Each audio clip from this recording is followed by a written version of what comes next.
Friends, Shri Ramayan को आज तक हमने अपने और इस समाज ने श्री राम के दृष्टिकोण से देखा। लक्ष्मण को देखा, देवी सीता को जाना, हनुमान के भक्ति भाव को जाना, रावण के ज्ञान को पहचाना, लेकिन कभी यह नहीं ध्यान दिया कि इस रामायण में अगर कोई सबसे अधिक उपेक्षित और अनदेखा पात्र था, वह थी लक्ष्मण की पत्नी और जनक नंदिनी सीता की अनुजा उर्मिला। जब राम सीता वनवास को जाने लगे, बड़े आग्रह पर लक्ष्मण को भी साथ जाने की आज्ञा हुई तो पत्नी उर्मिला ने भी उनके साथ जाने का प्रस्ताव रखा, परंतु लक्ष्मण ने उन्हें कहकर मना कर दिया कि अयोध्या के राज्य को और माताओं की उनकी आवश्यकता है। असीम पवित्रता थी उर्मिला के उस नवयौवन कंधों पर इतना बड़ा दायित्व रहकर लक्ष्मण चले गए। वह पल, वह जीवन सरिता जो कोई नववधु अपने पति के साथ गुजारती, वह उर्मिला के नसीब में नहीं लिखी गई थी। पवित्रता स्त्री के जीवन में चंचल पड़ाव पर भी अपने पति से दूर रहने पर भी लेस मात्र भी किसी और का ध्यान नहीं किया। यह उर्मिला का अखंड पतिव्रत धर्म था। उर्मिला की अवर्णित, अचंचित, अघोषित महानता थी। उर्मिला के महान चरित्र, अखंड पवित्र स्नेह और त्याग की चर्चा रामायण में उपेक्षित थी। वह न हो सका। सबसे विकट क्षणों में भी उर्मिला आंसू न बहा सकी, क्योंकि उनके पति लक्ष्मण ने उनसे एक वचन लिया था कि वह कभी भी आंसू न बहाएंगी, क्योंकि अगर वह अपने दुख में डूबी रहेंगी तो परिजनों का ख्याल नहीं रख पाएंगी। यह कोई कल्पना कर सकता है कि अपने पति को 14 वर्षों के लिए अपने से दूर जाने देना, उसकी विदाई पर आंसू भी न बहाना किसी नवविवाहिता के लिए कितना कष्टकारी हो सकता है। इतना हृदय विदारक पल था जब वह परम पूजनीय महाराज दशरथ स्वर्ग सिधार गए, पर वचन के सम्मान रखने के लिए उर्मिला तब भी नहीं रोई।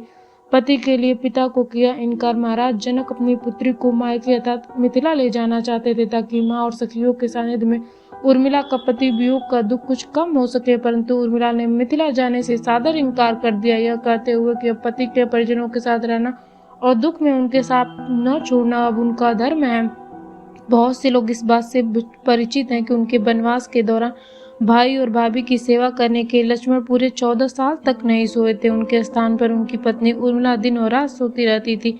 लेकिन यह बात बहुत कम लोग जानते हैं कि रावण के बेटे मेघनाथ को यह वरदान प्राप्त था कि जो इंसान 14 वर्षों तक न सोया हो वह उसे केवल हरा सकता है। इसलिए लक्ष्मण मेघनाथ को मोक्ष दिलाने में कामयाब हुए थे।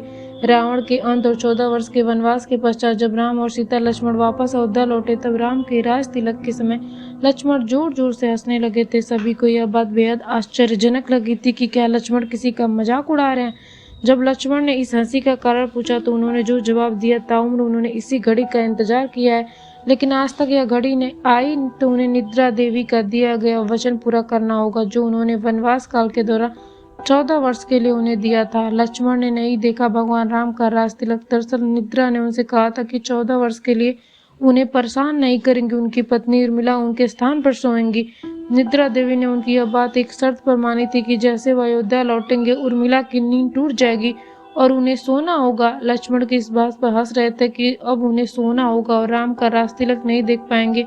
उनके स्थान पर उर्मिला ने यह रस्म देखी थी। लक्ष्मण की विजय का कारण था उर्मिला का पतिव्रत। एक और वाक्य ऐसा है जो यह बताता है कि लक्ष्मण की विजय का मुख्य कारण उर्मिला थी। मेघनाथ के वध के बाद उसका शव राम जी के खेमे में था। जब मेघनाथ की पत्नी सुलोचना उसे लेने आई, पति का क्षीण शीश देखते हुए सुलोचना का हृदय अत्यधिक द्रवित हो गया था। उसकी आंखें बरसने लगी थी। रोते रोते उसने पास खड़े लक्ष्मण की ओर देखा, कहा, सुमित्रा नंदन, तुम भूलकर भी गर्व मत करना कि मेघनाथ का वध मैंने किया। मेघनाथ को धराशायी करने की शक्ति विश्व में किसी के पास नहीं थी। यह तो पतिव्रता नारियों का भाग्य था। अब आप सोच में पड़ गए होंगे कि निद्रा देवी के प्रभाव में आकर अगर उर्मिला 14 साल तक सोती रही तो सास और अन्य परिजनों की सेवा करने का लक्ष्मण को किया वादा उन्होंने कैसे पूरा किया। तो उत्तर यह है कि माता सीता ने अपना एक वरदान उर्मिला को दे दिया था। उस वरदान के अनुसार उर्मिला एक साथ 3 कार्य कर सकती है।